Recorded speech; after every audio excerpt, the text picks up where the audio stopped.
نحمدہ ونصلی علی رسولہ الکریم اما بعد اعوذ باللہ من الشیطان الرجیم انہ لکم عدو مبین بسم اللہ الرحمن الرحیم۔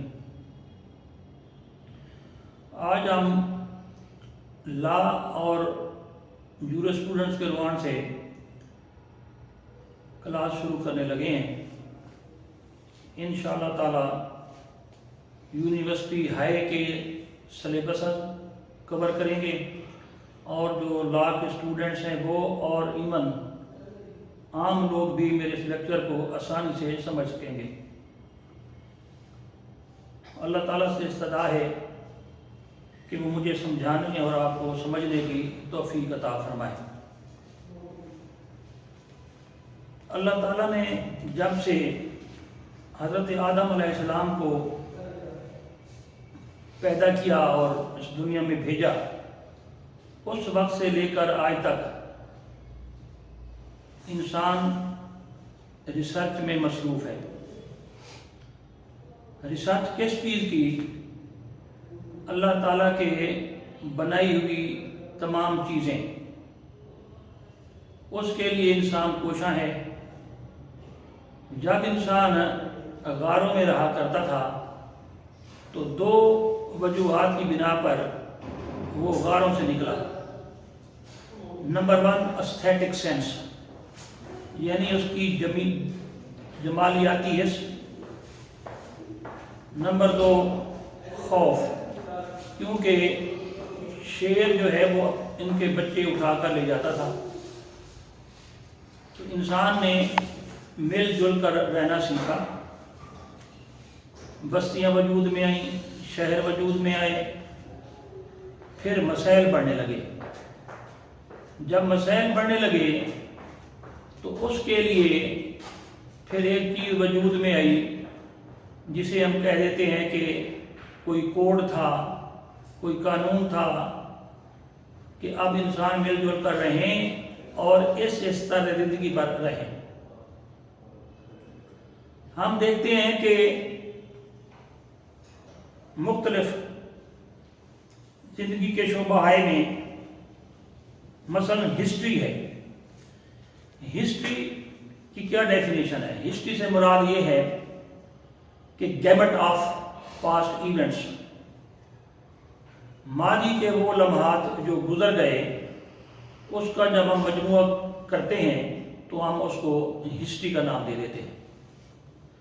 اسی طرح اکنامکس ہے، جب ہم دیکھتے ہیں کہ پیسہ کہاں سے کمایا گیا اور کہاں خرچ کیا گیا تو ماہرین نے اس کا نام اکنامکس یا معاشیات دے دیا۔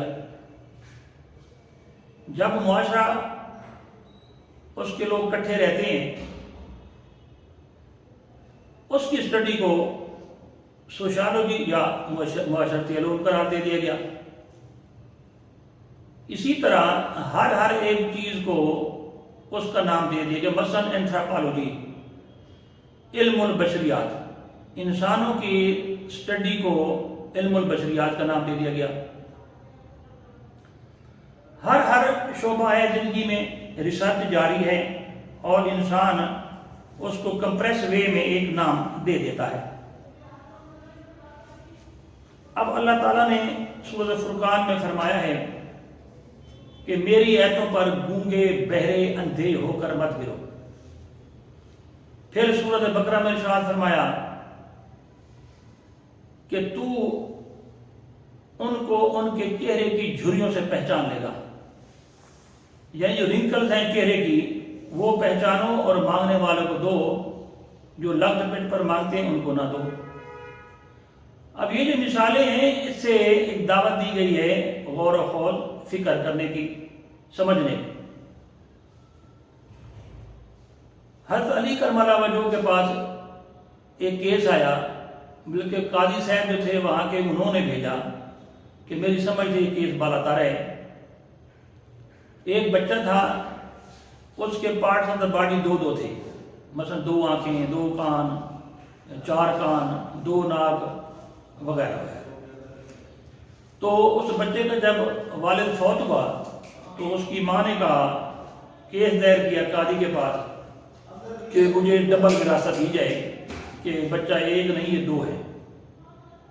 قاضی صاحب کی سمجھ میں یہ بات نہ آئی تو اس نے یہ معاملہ حضرت علی کرم اللہ وجہ کے پاس بھیجا، تو آپ نے غور و خوض کے بعد، گہرائی اور بصیرت کے بعد یہ فیصلہ کیا کہ بچے کو آبزرو کیا جائے، اگر تو وہ رات کو جب سوئے اس کی ساری جو چاروں آنکھیں اگر بند ہیں،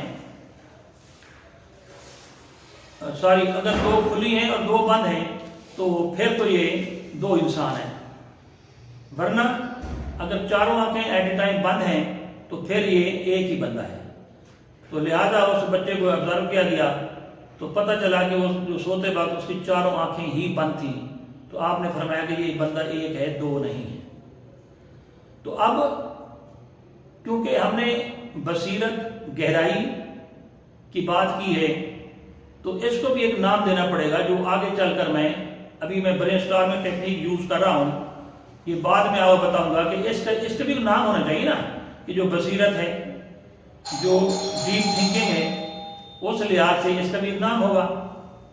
اسی طرح ایک اور بچہ تھا، دو خواتین آپس میں جھگڑ رہی تھیں، وہ کہتی تھی کہ میرا ہے، دوسری کہتی کہ یہ بچہ میرا ہے، گواہ کوئی نہیں تھا، بچہ صرف 3 دن کا تھا۔ تو اب پریشانی لاحق ہوئی، قاضی صاحب نے وہ معاملہ ریفر کیا علی کرم اللہ وجہ کو اور فرمایا اور کہا کہ جی میری سمجھ سے بالا تر باتیں ہیں، آپ اس کا فیصلہ فرمائیں۔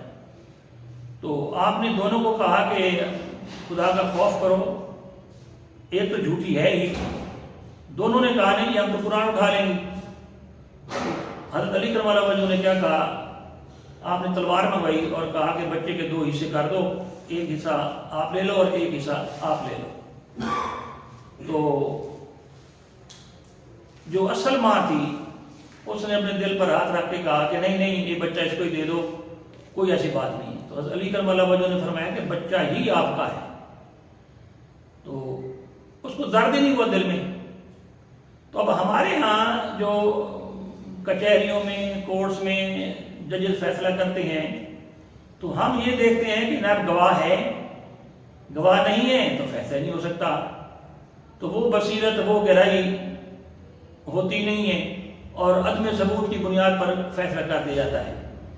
تو ضروری نہیں ہے کہ ہر معاملے میں گواہ ہو، بصیرت سے یہ فیصلہ جات ہو سکتے ہیں۔ اسی طرح ایک اور فیصلہ تھا جس میں قاضی صاحب نے ریفر کیا حضرت علی کرم اللہ وجہ کے پاس، وہ فیصلہ کیا تھا کہ ایک بچہ تھا اور ایک بچی تھی، 2 عورتیں دونوں بچے کو اٹھا رہی تھیں، بچی کو کوئی اٹھاتا تھا۔ اسی طرح گواہ کوئی تھا نہیں اور بچوں کی عمر اتنی نہیں تھی کہ وہ خود پہچان کر سکتے، 3 دن کے وہ بچے تھے۔ تو حضرت علی کرم اللہ وجہ نے فرمایا کہ آپ اپنا دودھ نکالو، دونوں عورتیں، ایک چھوٹا برتن دیا سیم جو اس کا والیوم تھا، تو انہوں نے اپنا دودھ نکالا، آپ نے اس کو تولا تو جس کا پرڑا جھک گیا تو آپ نے فرمایا کہ یہ بیٹا ہے۔ تو وہ جو عورت تھی، جو نہ ماننے والی خاتون تھی، جو کرپٹ قسم کی خاتون تھی، اس نے کہا میں تو نہیں مانتی، یہ کیا بات ہے، دودھ نکالو اور جو جھک گیا اسی کا، اس کے کیا ریزننگ ہے، کیا لاجک ہے، میں تسلیم نہیں کرتی۔ تو حضرت علی کرم اللہ وجہ نے فرمایا کہ آپ قرآن مجید لے ہیں۔ قرآن مجید آ گیا، آپ نے سورہ نساء کی تلاوت فرمائی اور آپ نے فرمایا کہ اللہ تعالیٰ نے سورہ نساء میں فرمایا ہے کہ لڑکے کا حصہ وراثت میں ڈبل ہے، تو لہذا دودھ میں ہی ڈبل ہے۔ تو وہ عورت پاؤں میں گر پڑی اور معافی مانگی، تو اس نے کہا جی مجھے ساس نے کہا تھا اگر اس دفعہ بچی ہوئی تو تمہیں طلاق دے دیں گے۔ تو میں نے اب تک جو باتیں کی ہیں یہ باتیں کی ہیں بصیرت، گہرائی، ہر لحاظ سے بصیرت کی باتیں ہیں یہ۔ اب اس کا بھی کوئی نام ہونا چاہیے، جس طرح میں نے آپ کو ہسٹری کی بات بتائی، معاشیات کی بتائی، اسی طرح فزکس کیمسٹری ہے وغیرہ وغیرہ۔ تو ایک دفعہ میرا ایک دوست تھا، وہ مجھے اپنے گھر لے گیا کہ بھائی جان آپ آئیں ہمارا ایک ہونے والا بہنوئی ہے، تو آپ ذرا یہ پہچان کر کے دیں وہ کیا بلا ہے، کیا چیز ہے۔ وہ سرخ رنگ کی گاڑی پر آتا ہے اور اس کی سرخ رنگ کی کار ہے، اور وہ کہتا ہے امریکہ میں جی مین ہے۔ میں نے کہا چلیں یہ دیکھتے ہیں۔ تو جب میں گیا تو میں نے اس کے جو ہونے والا بہنوئی تھا اس کو ہاتھ میں لایا، اور ہاتھ کو میں نے ایسے ٹچ کر کے چھوڑ کے میں نے کہا السلام علیکم، میں جا رہا ہوں۔ میں نے کہا بھائی جان آپ کمال کرتے ہیں، میں نے آپ کو بلایا ہے، آپ بیٹھیں بتائیں پرکھیں یہ کیا ہے کیا نہیں۔ میں نے پرکھ لیا ہے۔ میں نے کہا یہ آپ نجومی ہیں یا طوطا پیر ہیں، یہ کیا بات ہے؟ تو میں نے کہا اچھا پھر میں آؤں گا، پھر آپ بتاؤں گا۔ نیکسٹ ڈے جب میں گیا ان کے گھر تو پوچھنے لگے کہ ہاں جی آپ نے اتنے جلدی فیصلہ کیسے کر لیا، آپ کے نجومی تھے۔ میں نے کہا بھائی بات یہ ہے، بات ہے بصیرت کی۔ میں نے جب ہینڈ شیک کیا تھا، جب میں نے شیک ہینڈ کیا تو میں نے ہاتھ کو ٹچ کیا، اس کے ہاتھ میں چھالے تھے۔ اب یہ بصیرت کی بات ہے کہ پین پکڑنے والا ہاتھ اس کے ہاتھ میں چھالے تو نہیں ہو سکتے۔ اتنی سی بات میں وہ بہت خوش ہوئے اور وہ رشتہ ٹوٹ گیا، اور بعد میں پتہ چلا کہ واقعی وہ وہاں گٹر صاف کرتا ہے امریکہ میں۔ تو ضروری نہیں ہے کہ ہر وقت ہر لمحے کوئی شہادت موجود ہو، کوئی دیکھنے والا کھڑا ہو، کوئی گواہی دینے والا موجود ہو، ضروری نہیں ہے۔ یہ باتیں جو ہیں بصیرت کی اور گہرائی کی باتیں ہوتی ہیں، اور یہی ہمارا جو ٹاپک ہے، ہم انشاءاللہ نیکسٹ اس کو بھی اسی طرح لیں گے۔ لیکن چند اور مثالیں میں آپ کو دینا چاہتا ہوں، جس سے یہ جو ہم پڑھتے ہیں، یہ جو میں باتیں کر رہا ہوں، اس کو کس انداز سے لیا جائے، اس کی غرض و غایت کیا ہے، اس کا مقصد کیا ہے، کیوں پڑھیں، وجہ کیا ہے۔ ہر چیز سمجھنے کے لیے، ہر چیز جانچنے کے لیے، پرکھنے کے لیے اس کو پڑھنا پڑتا ہے۔ مثلا ایک زمانے میں ایکس اسسٹنٹ ڈائریکٹر تھا، تو اسلام آباد ہماری ٹریننگ تھی، تو وہاں گئے تو ایک انگریز ہمیں، ہمارا استاد تھا، اس نے ہمیں لے گیا ایک مچھلی فارم پر، فش فارم پر لے گیا۔ تو جو استاد محترم تھے انہوں نے بتایا کہ ہم مچھلی کو ٹیکا لگاتے ہیں اور مچھلی کو حمل ہو جاتا ہے، اور اس میں 1,00,000 پونگ ہوتا ہے، یعنی چھوٹی مچھلیاں، اس کی تھیلی بن جاتی ہے۔ تو 90,000 جو ہے اسے اور مخلوق کھاتی ہے، 10,000 سے بچتی ہے۔ تو میں نے سوال کیا، میں نے کہا سر کتنے نر اور کتنے مادہ؟ تو انہوں نے فرمایا mister Khurshid are you Muslim? میں کہا یا۔ تو انہوں نے کہا no you can't be Muslim, there is super power who has all authority rest with almighty اللہ۔ ہمارے پاس کوئی اتھارٹی نہیں ہے، ہم تو صرف ڈیولپ کرتے ہیں، پروگریس کرتے ہیں، ترقی کر سکتے ہیں، بس کتنے نر ہوں گے کتنے مادہ ہوں گے ہماری ضرورت ہی نہیں ہے کہ ہم اس کو تبدیل کر سکیں۔ اسی طرح اگلے روز پھر ہمیں بفلو پین میں لے گیا، یعنی بھانے میں، بھینسوں کا بھانا تھا۔ تو پھر انہوں نے یہی بتایا کہ ہم ٹیکا لگاتے ہیں بھینس کو اور اتنے بچے دیتی ہے۔ تو میں نے پھر وہی سوال کیا کہ سر کتنے نر کتنے مادہ؟ تو اس نے پھر مجھے جھڑکا کہ کیا آپ مسلمان ہیں، آپ اللہ پر یقین نہیں کرتے کہ ایک سپر پاور ہے، اختیار اسی کے پاس ہے، تمام نر آ جائیں تمام مادے آ جائیں، ہم تو کچھ نہیں کر سکتے۔ اسی طرح وہ ہمیں گوٹ فارم میں لے گیا، پھر اس کے بعد پھر ہمیں بی کیپنگ تھی، شہد کی مکھیوں کے اس میں۔ تو اس میں نے سوال کیا، میں نے کہا کہ کیسے ممکن ہے، تمام پھل وہ کھاتی ہے، اس کا میدا غلاظت والا بھی ہوتا ہے، تو یہ شفاف شہد کیسے بنتی ہے؟ تو انہوں نے فرمایا کہ یہ mister Khurshid you are here very appreciated. اب انہوں نے میری تعریف کی، کہتے ہیں کہ آپ پہلے بندے ہیں کہ 20 سال میں پہلی مرتبہ میں یہ سوال کیا ہے۔ اس کے 2 میدے ہوتے ہیں، ایک میں صرف غلاظت ہی ہوتی ہے، ایک میں اللہ تعالیٰ کی طرف سے ایک ایسا اس کا سٹرکچر بنا ہوا ہے کہ اس میں بغیر ملاوٹ گندگی کے وہ شہد ہوتا ہے۔ اب یہ ساری باتیں جو میں اب تک کر رہا ہوں یہ ہے بصیرت کی، گہرائی کی، سوچ کی۔ اب صورتحال یہ ہے کہ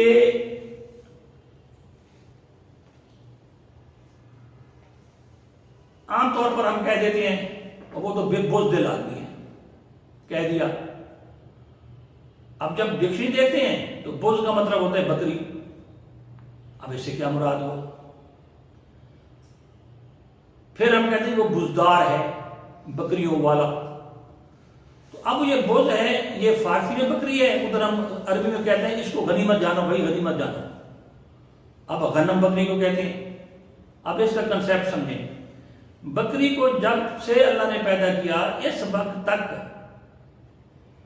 وہ کوئی پٹاخہ بجا دے، کوئی شور سن لے تو وہ ایسے بھاگتی ہے، کنویں میں گر جاتی ہے، ساری بکریاں اس کے پیچھے، یہ دیکھتے کیا ہو رہا ہے۔ اور ایون آج تک اس کا دل ڈرپوک ہی ہے، اس لیے انسان نے ایک انسان کو بزدل کہہ دیا، اور بکری دل۔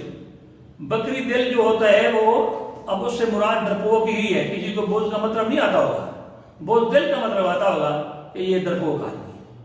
اسی طرح غنم غنیمت ہے جی۔ اب وہ کنسیپٹ سمجھیں کہ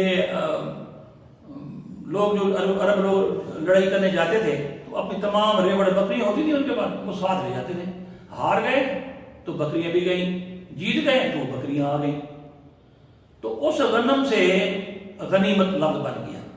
اب آج اگر کوئی اس کا مطلب یوں کرے کہ جناب یہ غنیمت ہے اور اس کا مطلب بکری لے، تو یہ اس طرح نہیں ہوگا۔ اب ایک اور مثال اب اس میں دیکھیں، ہم کہتے ہیں نہیں وہ مسکین ہے، وہ مسکین ہے، اب اسے کیا مراد ہوا؟ اب یہ ٹرمینالوجی ایسی ہیں، جب آپ کسی قاضی کے پاس، جج کے پاس جاتے ہیں، جہاں کسی نے پنچایت میں ایون کسی سرپنچ نے فیصلہ کرنا ہوتا ہے، تو اس کے میننگ جو ہے وہ ڈیفینیٹ کرنے کی ضرورت پڑتی ہے، ورنہ فیصلہ نہیں ہو سکتا۔ مثلا میں کہوں کہ جی ملتان شہر بڑا وسیع ہے، اب شہر کی ڈیفینیشن کیا ہوگی؟ اب اس میں جورسٹ جو ہیں وہ انہوں نے بڑا سار ماری کی کہ وہ اس کی باؤنڈری فکس کرنے کی نہیں ہو سکی۔ ہر کسی کی اپنی اپنی اوپینین ہے کہ شہر کے مطلب ہے کیا۔ اب ہے کہ جی چور کا ہاتھ کاٹ دیں، اب ہاتھ کی ڈیفینیشن کیا ہوگی، کہاں سے کاٹیں گے؟ اس طرح لفظ مسکین ہے۔ اب مسکین کو فکس کرنے کے لیے آپ کو اس کا ڈیریویٹو سکون، تسکین، مسکن۔ اب اس کا کنسیپٹ یہ کہتے ہیں لوگ کہ جناب جب والدہ فوت ہوئی، والدہ بچے کی انگلی پکڑ کے چلاتی ہے، اب ماں فوت ہوئی تو بچہ سکون میں آ گیا، جب وہ سکون میں آ گیا تو اب اسے سوسائٹی کہتی ہے مسکین ہو گیا جی، کہ اب وہ چل پھر نہیں سکتا۔ تو اس قسم کی باتیں ہم لوزلی جو ہے وہ ورڈ یوز کرتے ہیں سوسائٹی میں، لیکن جو مضمون ہم پڑھ رہے ہیں یہ فکسیشن اور میننگ دے گا۔ اس میں آپ کسی چیز کا فیصلہ اس انداز سے کر سکیں گے، اپنی مرضی نہیں، ایک انداز سے۔ اسی طرح آپ دیکھیں کہ ہم کہتے ہیں جی میں مالک ہوں، میں مالک ہوں جی، اب اس کا کیا مطلب؟ ایک دفعہ ایک آدمی آیا میرے پاس، آیا کلائنٹ، تو میں پوچھا، میں نے کہا جی آپ اپنے آپ کیسے مالک ثابت کرتے ہیں؟ وہ فلے رات ہو گیا، اتنا ناراض ہوا کہ وکیل صاحب کیا بات کرتی ہے، میں مالک ہوں اور بس، اب اس کی میں کیا بتاؤں کہ مالک کیسے ہوں؟ تو یہ ایسی چیزیں ہوتی ہیں جو کوئی شخص اس انداز سے کسی کو ڈیفائن نہیں کر پاتا۔ اب مثلا کوئی شخص کہے میں مالک ہوں تو اس کے پاس 3 حقوق ہونے چاہیے۔ یہ ایسی ٹرمینالوجیز ہیں جو مضمون ہم پڑھ رہے ہیں، اس کے ذریعے سے اس کی فکسیشن ہوگی تب فیصلہ ہوگا۔ اب مالک کا مطلب کیا ہے؟ اس کے پاس، جس بندے کے پاس 3 حقوق ہوں اسے ہم کہتے ہیں مالک۔ مثلا رائٹ ٹو یوز، استعمال کرنے کا حق، مثلا میری اینک ہے میں استعمال کر رہا ہوں۔ رائٹ ٹو پوزیس، قبضے کا حق، قبضہ میرے پاس ہے۔ رائٹ ٹو ڈسپوز آف، ایسا حق نمٹانے کا، کسی کو دینے کا، آگ لگانے، میری اینک ہے میں توڑ دیتا ہوں۔ ابھی 3 حق میرے پاس موجود ہیں، میں مالک۔ اگر آپ کسی جج سے فیصلہ کرنا چاہتے ہیں تو پھر آپ کو یہ چیزیں تینوں دکھانی پڑیں گی۔ اگر نہیں، اگر ایک کم ہے تو پھر اس کے لیے استقرار یا ڈگری لینے کے لیے اس طرح دعویٰ اور کرنا پڑتا ہے اس انداز سے، لیکن مالک کو ثابت کرنے کے لیے 3 حقوق ہوں۔ اب ایک اور سوال اٹھتا ہے کہ حق سے کیا مراد ہے؟ ہر بندہ کہتے ہیں میرا حق ہے، جس سے پوچھو وہ کہتے ہیں میرا حق ہے۔ بھائی حق کسے کہتے ہیں؟ اب اس کو بھی ذرا سمجھیں۔ حق سے مراد ایسی چیز کو کہتے ہیں، اس کے 2 انگریڈینٹ ہیں، 2 عناصر ترکیبی ہیں۔ نمبر 1 این انٹرسٹ، مفاد، کسی چیز کا کسی مفاد ہو، number 1۔ Number 2 protection by state, ریاست کا تحفظ بھی ہو۔ میں اس کی مثال دیتا ہوں۔ ایک شخص ہے، وہ سارا دن بھٹے پر انجنڈ ہوتا ہے، وہاں سے کمائی لیتا ہے، راستے میں شراب کی بوتل لیتا ہے اور آ رہا ہے، اور اس کو پولیس پکڑ لیتی ہے۔ پولیس لے چلو بھائی تھانے، وہ چیختا ہے بھائی میرے ہاتھوں میں چھالے، میں سارا دن اپنا کام کرتا ہوں، کسی کے باپ کے پیسے دے، میں نے کمایا ہے، میری مرضی میں جہاں کہوں۔ اب نو ڈاؤٹ پہلی بات تو درست ہے کہ این انٹرسٹ، اس کا مفاد ہے، اس کی کمائی ہے۔ دوسرا ہے پروٹیکشن بائی اسٹیٹ، آیا ریاست نے تحفظ دیا؟ تو جواب ہوگا نو۔ اس لیے no, he will have to be in jail جانا پڑے گا اس کو، کیونکہ ریاست وقت نے اسے جرم قرار دیا ہے، باوجود اس کے کہ اس کا اپنا پیسہ تھا، اس کی اپنی کمائی تھی۔ تو یہ اس کو ہم حق کہتے ہیں۔ اب کوئی شخص کہتے ہیں میرا قبضہ ہے، اب اس کی قسمیں ہیں، مثلا ایک بچہ ہے، آپ اس کو بھیجے ٹماٹر لے کے ہیں، اب ٹماٹر اس کے ہاتھ میں، قبضہ کس کا ہوگا؟ آپ کا۔ آپ کا ایک انداز سے وہ آپ کا نمائندہ ہے۔ آپ کا ایک گھر ہے مری میں، آپ رہتے ملتان میں، قبضہ کس کا ہوگا؟ آپ کا۔ آپ کی ایک کتاب ہے لائبریری میں لیکن گم ہے، جہاں پڑھی ہے قبضہ آپ کا ہے۔ یہ ساری نظام جو ہے، یہ سارا، اب ان چیزوں کو جو میں نے اب تک بیان کی ہیں، جس انداز سے آپ کو میں نے بتایا ہے، یہ سارا نظام جو ہے اب ایک سبجیکٹ ہے، یہ اس کا بھی ایک نام ہے۔ ہم نے ہر سبجیکٹ کو ایک نام دے دیا، فزکس کیمسٹری کو دے دیا، سوشالوجی کو دے دیا، لینگویج ہے یہ ہم پڑھتے ہیں، انگلش لینگویج پڑھتے ہیں، اردو لینگویج پڑھتے ہیں، اس کا پرپس کیا ہوتا ہے؟ کمیونیکیشن۔ یہ جو سبجیکٹ ہم پڑھ رہے ہیں، جس کو ہم کہتے ہیں جورسپروڈینشل، جس کو ہم کہتے ہیں اصول قانون، اس کا بھی ایک منشا، مطلب، غرض ہے، اور یہ فکسیشن اور میننگ اس انداز سے۔ اب مثلا ایک اور لفظ ہے، ہم اکثر کہتے ہیں صبر کریں گے۔ یہ عام کتابوں کی چیزیں نہیں ہیں، میں آپ کو کنسیپٹ کلیئر کرنے کے لیے باتیں اس لیے میں بتا رہا ہوں۔ نیکسٹ ممکن ہے ہمارا خشک لیکچر بھی ہوگا، تو صبر کریں گے۔ اب اس سے کیا مراد ہے؟ صبر کسے کہتی ہے؟ اب عام طور ہماری سوسائٹی میں صبر سے یہ مطلب لے جاتا ہے کہ آپ کوئی کاروائی نہ کریں، آپ سو جائیں، کسی کو کچھ نہ کہیں۔ اب دیکھتے ہیں کہ اب صبر کو صبر سمجھنے کے لیے اس کا مطلب کیا ہوگا۔ نمبر 1، اب آپ دیکھیں کہ صبر لفظ صبورہ سے، صبورہ ایک ایسے پتھر کو کہتے ہیں، اونٹ والے ان کے کجاوا ہوتا ہے، اونٹ کنٹینر، 3 سواری ادھر بیٹھتے ہیں، 3 ادھر، وہ بیٹھ گئے۔ اب 3 اگر کوئی ایسا اونٹ ہو جس کے 3 سوار تو ادھر بیٹھ گئے، اب ایک جو ہے وہ ادھر سے خالی ہے، تو کیا کریں گے؟ تو عرب لوگ جو ہے وہ کجاوے کے ساتھ پتھر باندھتے تھے، اس کو کہتے صبورہ۔ کیا مطلب ہوا؟ اب بیلنس بھی ہو گیا، اونٹ بھی جا رہا ہے۔ اب اس کا مطلب اصل کیا بنے گا کہ آپ اللہ کی راہ میں چلتے جائیں، رکے نہیں، چلتے جائیں، اللہ اور قرآن کا صبورہ ساتھ باندھ لیں اور چلتے جائیں، بیٹھے نہیں، کسی کے آگے جھکے نہیں، یہ صبر ہے۔ پھر اس سے مطالب نکل گیا کہ ثابت قدم رہیں، برداشت کریں، چلتے جائیں۔ تو یہ ہے ایک صورتحال جو میں آپ کو کرسٹل کلیئر ضمن میں کروانا چاہتا تھا، کہ یہ ایسا نظام ہے کہ ہر چیز، اسی طرح آپ نے دیکھا ہوگا اپنی شادی بیاہوں پر بچیاں بیٹھی ہوتی ہیں، نکاح کے وقت 3 دفعہ کہا جاتا ہے جی اسحاق منظور ہے، اور وہ خاموش رہتی ہے، اور سننے والے کو اٹھا کے جناب بھیج دیتے ہیں دولہے کے ساتھ گاڑی میں یا گدھا گاڑی میں، جو بھی صورتحال ہوتی ہے۔ تو اب اس خاموشی کا مطلب لیا جاتا ہے ہاں، جب اسے ہاں کی نہیں ہے۔ اب جو ترجمہ ہوگا وہ یہ ہوگا اگر اس نے نہ ہاں نہیں کی تو نہ بھی نہیں کی۔ اب اس سے مراد لیا جائے گا کہ اس نے تسلیم کر لیا ہے۔ تو کچھ آپ کے کنسیپٹس الحمدللہ مجھے امید ہے کہ یہ کلیئر ہو گئے ہوں گے۔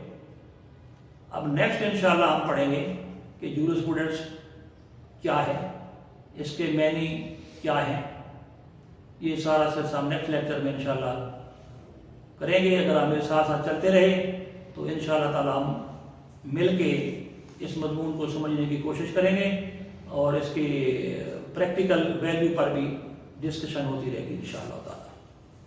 خدا حافظ۔